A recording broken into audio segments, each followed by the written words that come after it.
In today's video, we are going to calculate the wavelength of sodium light by using Newton's ring experiment. See, we all know about the Newton's ring, how they form when a plane convex lens with its lower surface is placed on a glass plate. An air film is formed between these two surfaces, and the thickness of the air film is zero at a point where lens touches the glass plate, and beyond that point, the thickness goes on increasing. So the locus of all points of same thickness falls on a circle. That's why they are circular. So before this video, we have calculated the diameter of Newton's bright ring and the diameter of Newton's dark ring. And you must be remembering the formula for Newton's bright and dark rings. So here we need to find out an expression for the wavelength of light, that is lambda.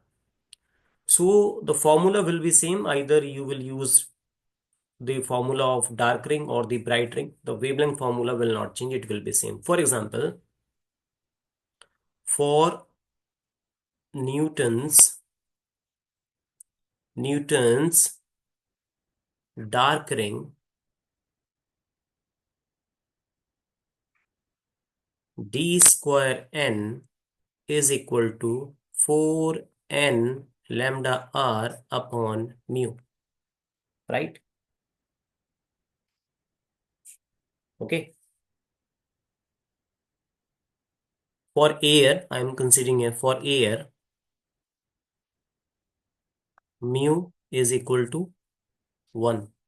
So this formula will be like this: d square n is equal to 4n lambda r, equation number 1, for example.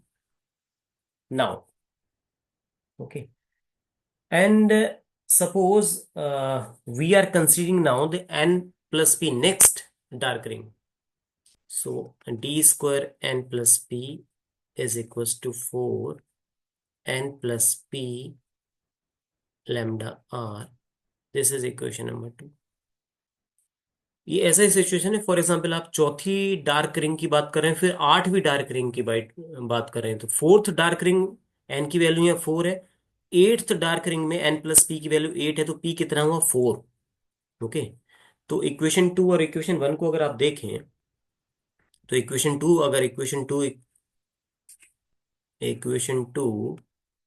-1, तो ये आपको क्या देता है, देखिए, D square N plus P minus का D square N equal to 4n plus P minus का n into lambda.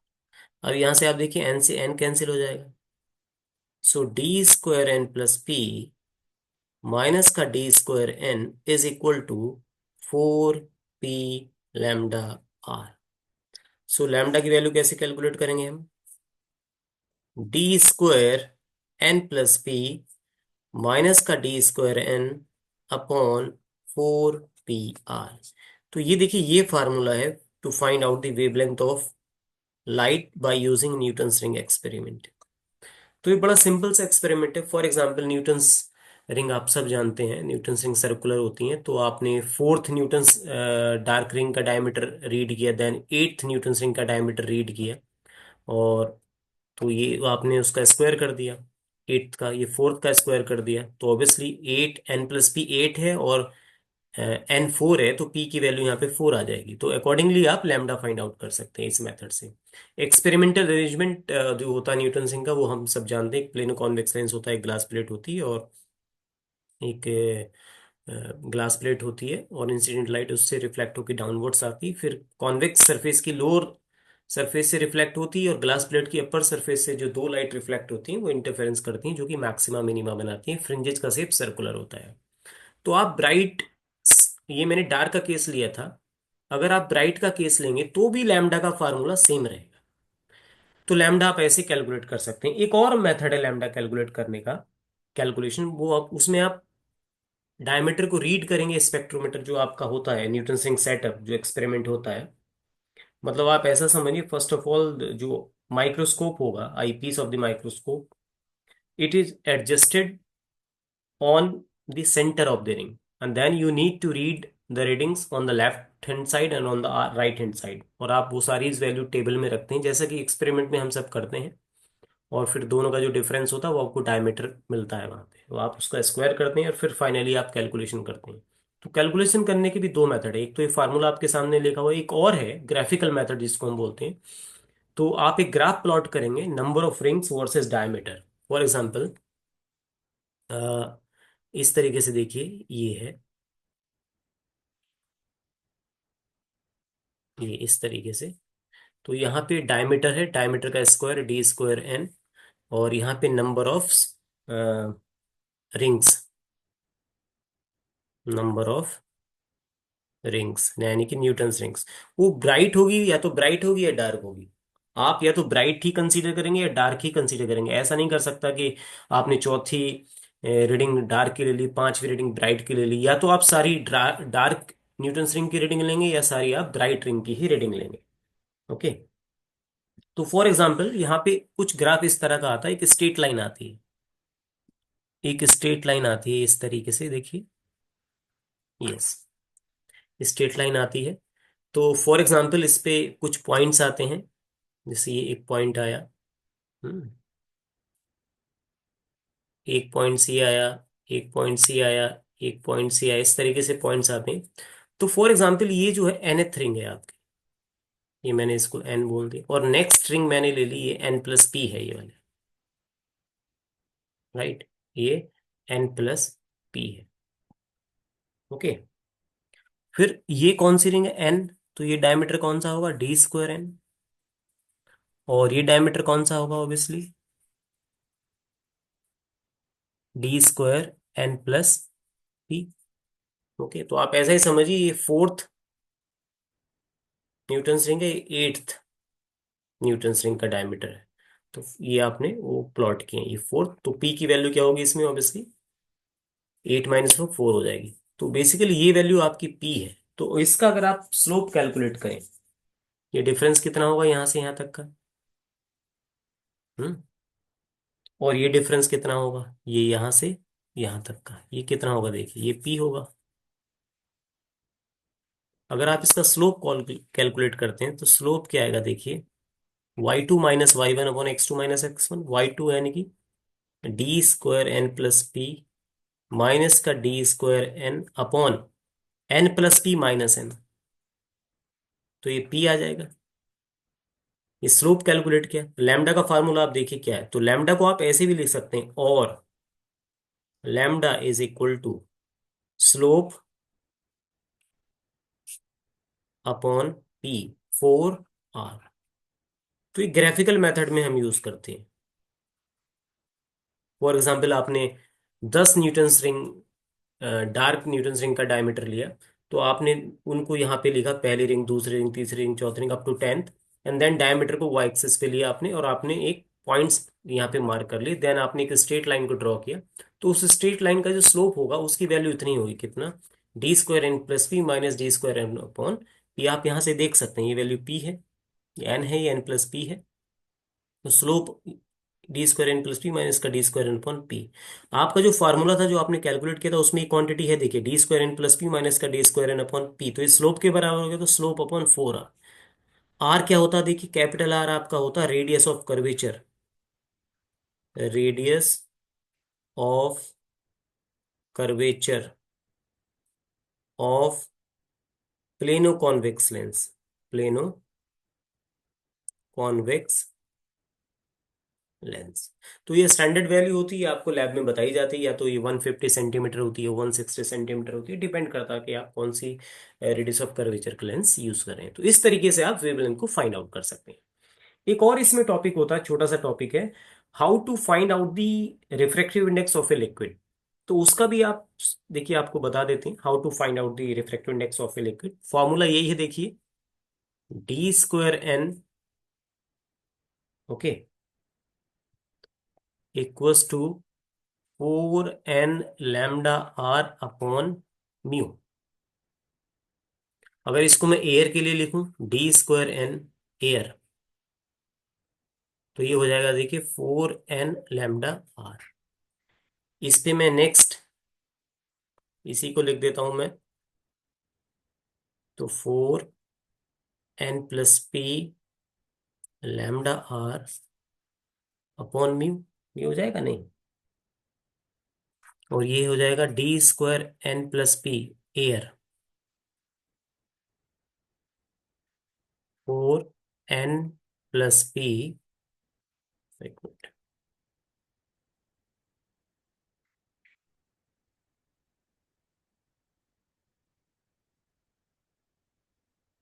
4n+p और lambda are.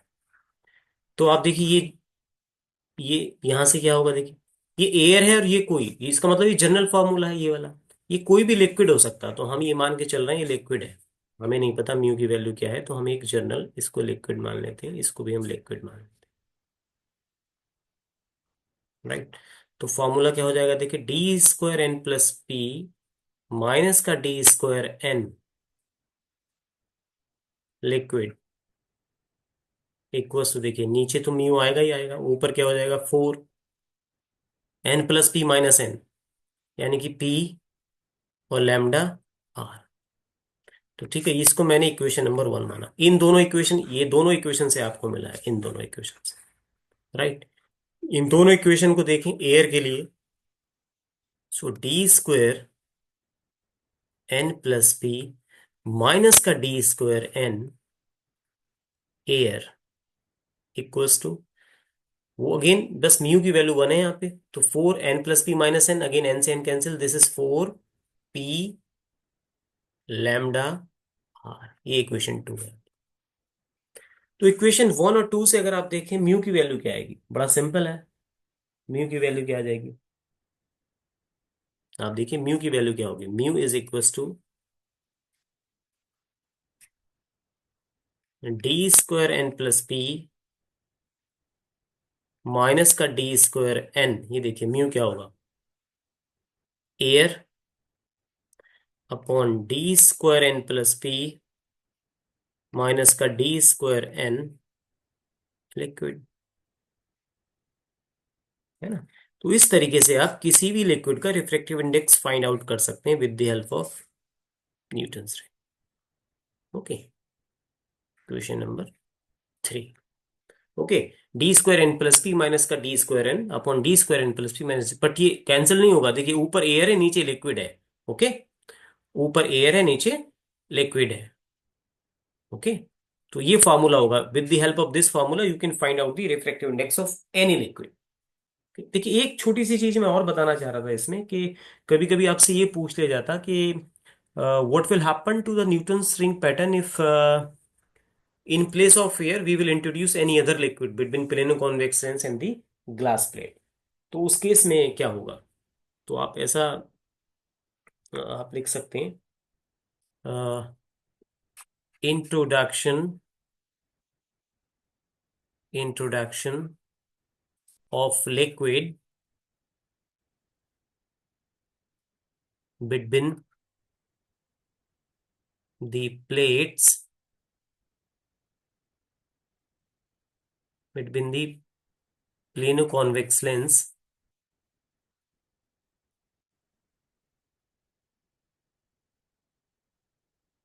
and glass plate।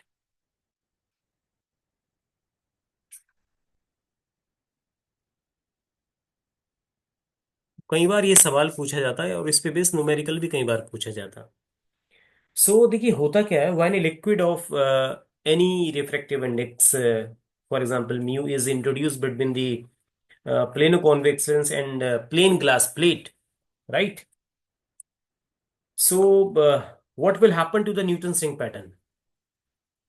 तो either again you can take the case of dark ring और bright ring, दोनों का इससे answer बिल्कुल exactly same आएगा।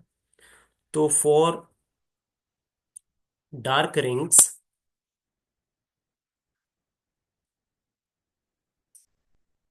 d²n is equals to 4n lambda R upon mu, ये formula होता है, मैं बार बार आपको बता रहा हूँ। Okay, r is the radius of curvature, mu is the refractive index of that liquid, n is the any number, Okay, lambda is the wavelength and dn is the diameter of Newton's dark ring. Okay, तो ये तो liquid का case है. Okay, for any liquid, for any liquid of refractive index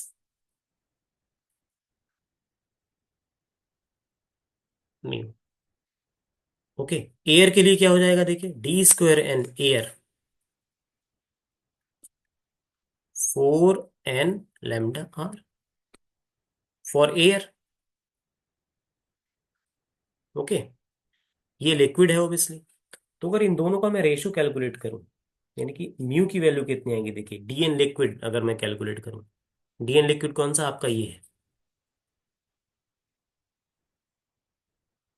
okay, तो D square N liquid कितना हो जाएगा, देखिए ये हो जाएगा D square N air upon mu, और D N liquid, D N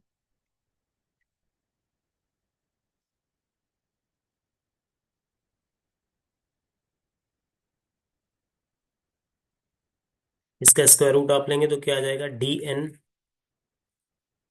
air आ जाएगा नहीं, अपॉन स्क्वायर रूट म्यू. तो ये फार्मूला आपको मिल गया है, देखिए you will get a formula, D N liquid is equal to D N air upon mu.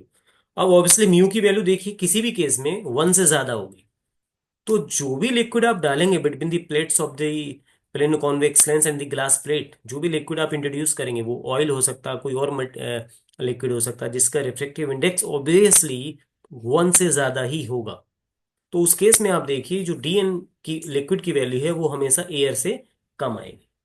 Okay, so D N liquid,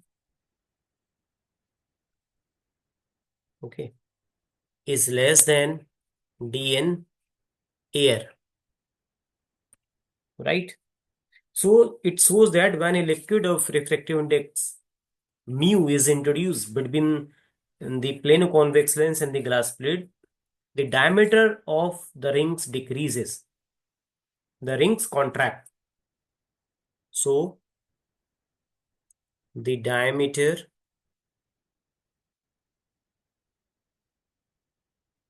of rings decreases. Okay,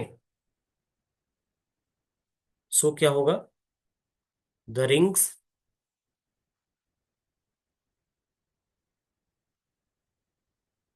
contract,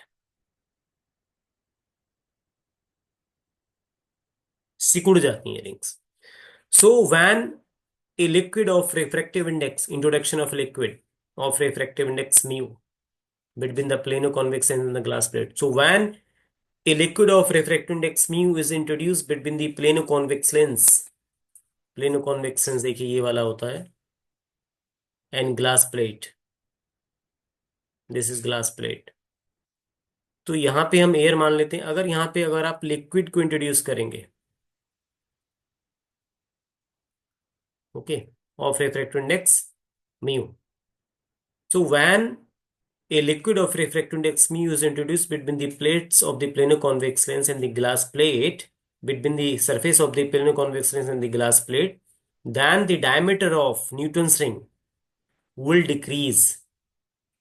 It means the Newton's ring pattern क्या होगा, Newton's ring pattern को, Newton's ring pattern will be contracted.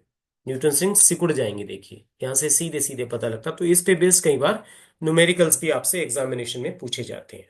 So thank you.